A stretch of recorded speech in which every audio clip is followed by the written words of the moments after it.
Hello students, welcome to our YouTube channel. So students, this is a lecture of HR02 and we will move to our topic, that is competency mapping. So today we will discuss about what is competency mapping. So let's start.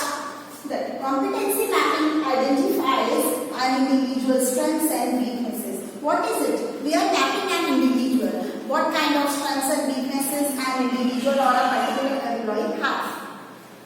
The aim is to enable the person to better understand himself or herself and to point out where career development efforts need to be directed. तो एक properly वो process है जिसमें हम individual employee का proper strengths and weaknesses जज करते हैं और कहाँ पर किस चीज की उसके अंदर रिक्वायरमेंट है या इम्प्रूवमेंट की जरूरत है, मेनली उस चीज पे फोकस करके और पर्टिकुलरली उस एम्प्लॉय को भी उसके बारे में बताते हैं. So this all comes in competency mapping कि कहाँ पे करियर डेवलपमेंट एफर्ट्स की नीड है और उसी के रिगार्डिंग ऑर्गेनाइजेशन उसे डायरेक्ट भी करती है कि हाउ ही और she can improve that problems or that kind of hindrances which comes in performing their task. Competencies are derived from specific job families within the organization and are often grouped around categories such as तो competencies जो हैं ये basically specific job families से driven word है organization के और ये different categories में divided है जैसे कि it is as a strategy, as relationships, as innovation, as leaderships, as risk taking, decision making, emotional intelligence, etc. So far as the way to go about for competency mapping is concerned, the first step is job analysis, where the company needs to list core competency requirement for the job concerned. तो competency mapping जब हम करते हैं तो सबसे पहले हम job analysis पर जाते हैं. जॉब एनालिसिस हम ऑलरेडी पढ़ चुके हैं. जॉब एनालिसिस के कंपोनेंट्स की भी बात कर चुके हैं. That it consist of job description and job specification. तो वही चीजें यहाँ पे दोबारा कॉम्पिटेंसी मैपिंग के लिए सबकी सब दोबारा से इवैल्यूएट की जाएगी. The next step is should be development of a competency scale for the job on the parameters previously identified. दूसरे स्टेप में हम क्या करेंगे? प्रॉपरली डेवलपमेंट करेंगे कॉम्पिटेंसी स्केल्स को ध्यान में रखें कि हमने कॉम्पिटेंसी मैपिंग में क्या पॉइंट्स रखे हैं और उन्हीं सबको ध्यान में रखें हम उसका सेकंड स्टेप पर मूव ऑन करेंगे. Next, actual mapping of employees can be a self done exercise और done by others like superiors. जो एक्चुअल या रियल मैपिंग होती है ना, वो रियली कॉम्पिटेंसी मैपिंग या एक्चुअल मैपिंग इटसेल्फ या हम खुद अपने आप को मैपिंग कर सकते हैं. हमें पता है कि कहाँ हम बहुत अच्छे से एफर्ट्स लगा रहे हैं, कहाँ हम बहुत अच्छे से कर पाते हैं और कहाँ हम लैकिंग है, कहाँ हम नहीं से अच्छे से एफर्ट्स नहीं लगा पा रहे. तो ये सेल्फ जजमेंट भी है, हम खुद भी इसको मैपिंग कर सकते हैं. और दूसरा खुद के बाद next one is 360 degree appraisal. 360 degree में हमारे पीयर्स हैं या अदर हमने 6 पार्टीज पढ़ी थी इसके अंदर. 360 डिग्री हम डिस्कस कर चुके हैं. तो 360 डिग्री अप्रेजल मेथड भी है जहाँ पर पीयर्स या अदर पर्सन क्या करते हैं, आपके बारे में देखते हैं, आपका बिहेवियर देखते हैं, आपकी मैपिंग कर सकते हैं. जो आपके साथ हमेशा वर्क कर रहे हैं तो वो भी आपकी मैपिंग कर सकते हैं. तो आप खुद भी बहुत अच्छे से अपने बारे में मैपिंग कर सकते हो और we can use 360 degree appraisal also in it. Next, steps involved in competency mapping with an end result of job evaluation. So क्या steps हैं जो competency mapping में आएंगे? तो अभी तक हमने मीनिंग ही पढ़ा. तो competency mapping क्या है? अपने बारे में ही एनालाइज करने का एक प्रोसेस है जहाँ पे हम ये देखते हैं कि वर्क एफर्ट्स और बेस्ट कैसे लगाए हैं, क्या प्रॉब्लम्स हैं जिनकी वजह से हम बेस्ट नहीं कर पा रहे. अपने ही बारे में हम मैपिंग करते हैं. जॉब इवैल्यूएशन इसका पार्ट है, उसके थ्रू हम मैपिंग कर सकते हैं. 360 डिग्री अप्रेजल के थ्रू हम मैपिंग कर सकते हैं.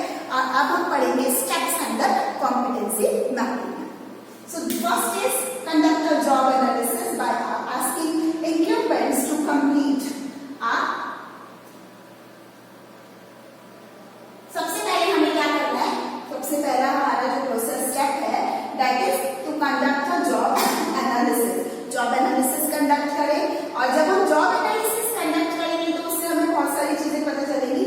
हम PIQ के बारे में जान पाएंगे. PIQ is Position Information Questionnaire. This is a term which you should know. What is PIQ?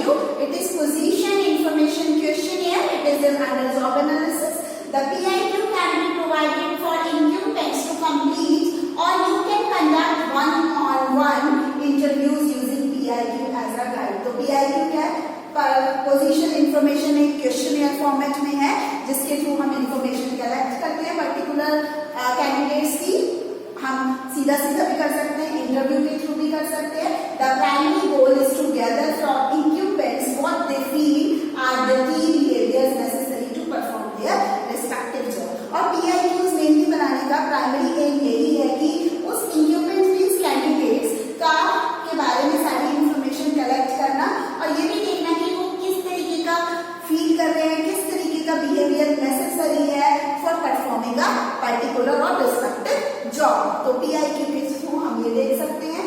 दूसरा, using results of job develop a competency based job description. This is developed by carefully analyzing the input from the represented group of candidates and converting it to standard competencies. अभी हम job analysis ही पढ़ रहे हैं, तो अब हम यहाँ पे जॉब डिस्क्रिप्शन की बात कर रहे हैं. जॉब डिस्क्रिप्शन हम ऑलरेडी पढ़ चुके हैं. क्या है? It is a brief summary निकालेगा particular job और job profile that all comes in JD और job description. So this also works for competency. Then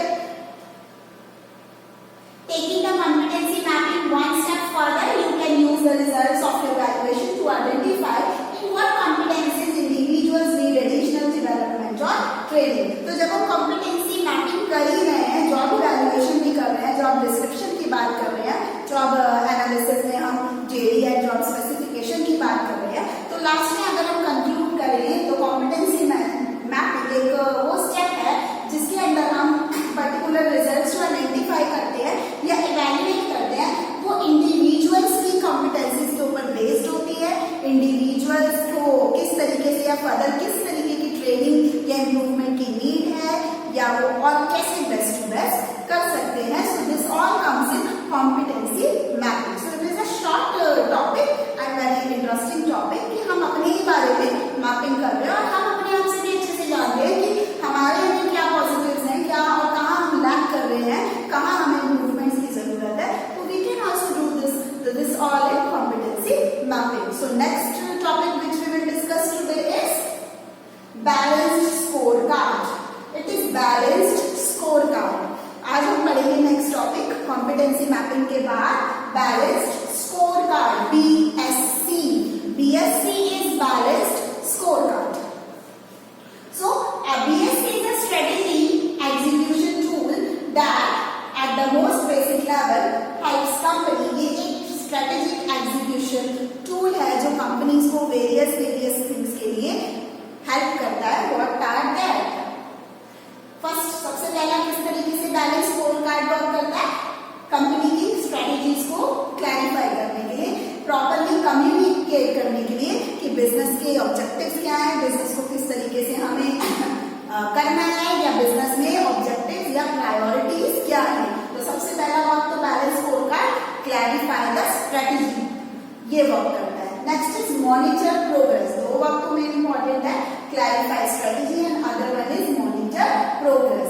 major to what extent the priorities and strategic objectives are being delivered. तो दूसरा, progress को time to time monitor करने के लिए भी balance score card help करता है डिफरेंट ऑर्गेनाइजेशंस या कंपनीज को.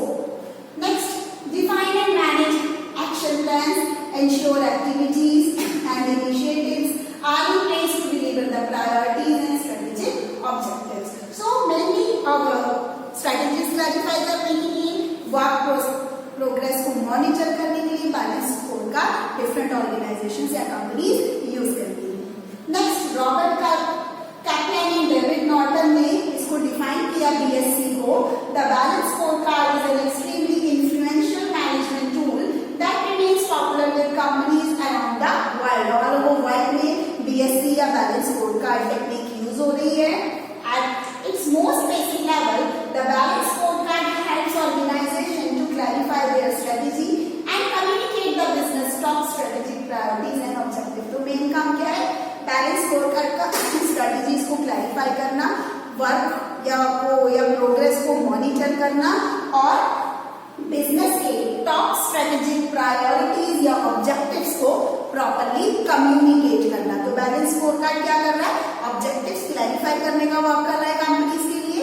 दूसरा वर्क प्रोग्रेस या monitoring the work, and next is top most किसी भी बिजनेस या ऑर्गेनाइजेशन के टॉप मोस्ट प्रायोरिटी वर्क या स्ट्रेटेजीज को या ऑब्जेक्टिव्स को बताता है। So this all comes in BSc, that is balance score card. If you have ever been seeing the balance scorecard in action, you will know it's essentially a strategic framework divided into 4 areas or perspectives. अभी आपको एक diagram दिखाऊंगी balance score card का। इसको हमने 4 areas में divide या 4 perspectives में डिवाइड कर रखा है। So let's move on. 4 perspectives in more detail.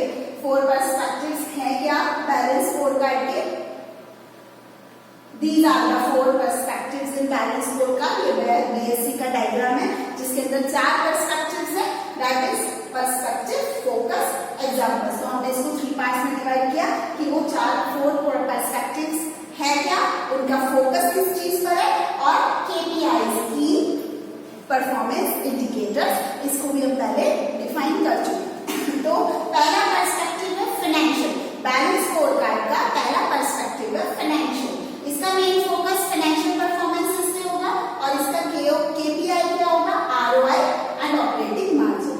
ROI is return on investment. Next is customer. Customer का फोकस क्या होगा? कस्टमर सेटिस्फेक्शन पे, और इसके एग्जांपल्स क्या होंगे KPI के? Level of return, service, rating. Next third is internal process. Internal processes का फोकस होगा बिजनेस एफिशिएंसी पर, new product lead time, unit cost is the examples of KPI.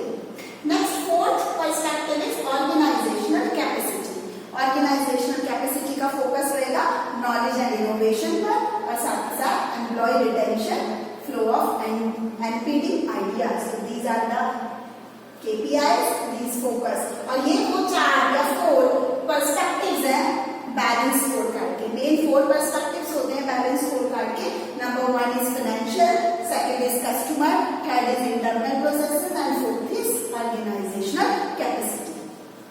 इसी को आगे हम थोड़ा सा एक्सप्लेन करेंगे। फाइनेंशियल पर्सपेक्टिव में क्या आएगा? मेनली यहाँ पर ऑर्गेनाइजेशन प्रॉफिट के रिगार्डिंग बात करेंगी। Most profit organisation, money comes up tops, therefore the very top perspective is all about financial objective। और financial objective में ऑर्गेनाइजेशन प्रॉफिट्स की बात करेगी, कितना कैपिटल लगाया, कितना प्रॉफिट आया। तो ऑलमोस्ट इसी तरीके के डिस्कशंस होंगे हमारे first perspective, that is financial perspective. Then इसके अंदर क्या क्या चीजें ध्यान रखेंगे? कंपनी कॉस्ट सेविंग की बात करेगी, प्रॉफिट मार्जिन की बात करेगी, और रेवेन्यू सोर्सेज की बात करेगी। This all come in first perspective, that is financial perspective. Then second one is customer perspective.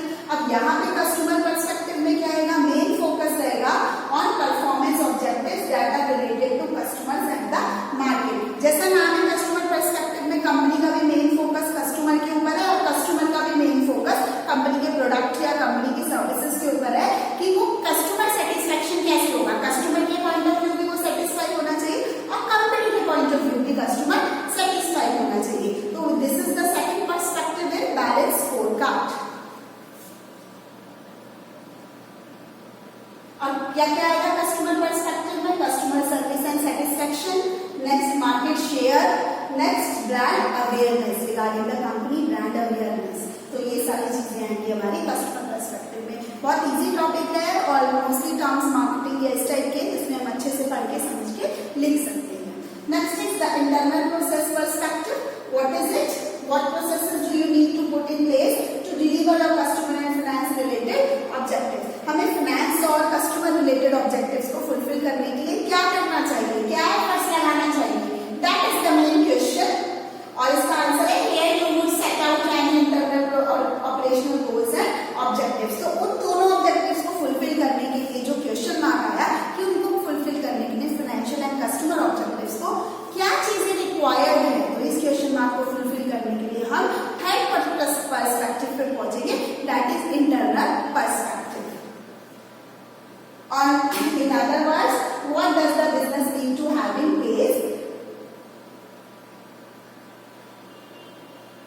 Example दिए कुछ इंटरनल प्रोसेस ऑब्जेक्टिव्स के, लाइक से कि प्रोसेस इंप्रूवमेंट करें, हम इंटरनली में क्या कर सकते हैं, प्रोसेस या वर्किंग इंप्रूव कर सकते हैं, क्वालिटी ऑप्टिमाइजेशन कर सकते हैं, कैपेसिटी को फुलर यूटिलाइज कर सकते हैं. So these are the things which comes in internal. तो इंटरनली हम ये सारी चीजें इंप्रूव कर सकते हैं और ये इंप्रूव होने से फाइनेंशियल पर्सपेक्टिव तो इंक्रीज हो गई और साथ ही साथ कस्टमर सेटिस्फेक्शन पर्सपेक्टिव भी इंक्रीज होगा. Next learning and growth perspective which is the fourth one. Learning and growth perspective में क्या होगा, it is about the complete process side of things. The final perspective consider the more intangible drivers of performance. It covers such as broad spectrum. This perspective is often broken down into the following components. अब learning या growth perspective में क्या क्या चीजें आएंगी, human capital की बात करेंगे, जैसे कि स्केल, टैलेंट या नॉलेज. डिफरेंट हर इंडिविजुअल ह्यूमन में अलग स्केल, टैलेंट या नॉलेज होगी. Next information capital. Information capital में हम डेटाबेस की बात करेंगे, information systems, networks, new technologies की बात करेंगे. Next organisational capital. Organisational capital में हम कल्चर की, लीडरशिप की, इस तरीके की एम्प्लॉय अलाइनमेंट, टीम वर्क या नॉलेज मैनेजमेंट, इस तरीके की बात करेंगे. तो टोटल बैलेंस स्कोर कार्ड में हमने 4 पर्सपेक्टिव्स को रीड आउट किया. बैलेंस स्कोर कार्ड क्या होता है ये हमने डिस्कस किया. अब हम बैलेंस स्कोर कार्ड के बेनिफिट्स की बात करेंगे. तो first benefit is better strategic planning होगी बैलेंस स्कोर कार्ड से, क्योंकि हम अपने ही बारे में सब चीजें जान पा रहे हैं, हम अपना ही एनालिसिस कर पा रहे हैं कि कहाँ हम बहुत अच्छे एफर्ट लगा पा रहे हैं, कहाँ नहीं. So it is a better strategic planning.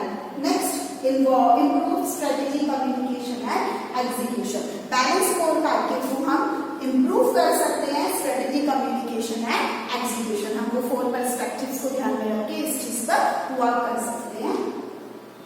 Next is better alignment of projects and initiative. Betterly हम प्रोजेक्ट्स को अलाइन करें और better best to best new initiatives लें वर्क को आगे बढ़ाने के लिए, ऑर्गेनाइजेशन के डिफरेंट प्रोजेक्ट्स के वर्क को कंप्लीट करने के लिए. So next better management information. Better management information कैसे मिलेगी, बीएससी के through. It is approach helps organisation design KPIs. हमने अभी बैलेंस स्कोर कार्ड के 4 पर्सपेक्टिव्स के डायग्राम में भी केपीआईज की बात करी थी और यहाँ पर भी हम बेटर मैनेजमेंट कैसे कर सकते हैं इंफॉर्मेशन का, through different KPIs, that is key performance indicators. Then fifth is improved performance reporting. Improved performance reporting कैसे होगी, जो हमारा बैलेंस स्कोर कार्ड है वो इस गाइडेंस के लिए भी यूज किया जाता है. It use to guide the design of performance reports. Performance reports को किस तरीके से बनाएं, उनसे गाइड ले सकते हैं. It also works as a guide. Next better organisational alignment. Company BSC company को हेल्प करता है कि हम ऑर्गेनाइजेशन स्ट्रक्चर में ऑर्गेनाइजेशन के जो स्ट्रेटेजिक ऑब्जेक्टिव्स हैं उन्हें प्रॉपर्ली सिस्टमैटिक वे में अलाइन कर सके. Next better process alignment. यहाँ पे हमने पढ़ा बेटर ऑर्गेनाइजेशनल अलाइनमेंट और लास्ट पॉइंट में पढ़ रहे हैं better process alignment. BSc help करता है ऑर्गेनाइजेशनल प्रोसेसेस को प्रॉपर अलाइन करने के लिए. किस तरीके की ऑर्गेनाइजेशनल प्रोसेस, जैसे कि budget, risk management, analytics with strategic priorities. This will help to create truly strategy focused organization. So these are the total or 7 points of balance scorecard which gives benefits to an organization. So today we have completed 2 topics in this lecture. First one is what is competency mapping and other one is what is balanced scorecard. So I think it clear हो गया होगा.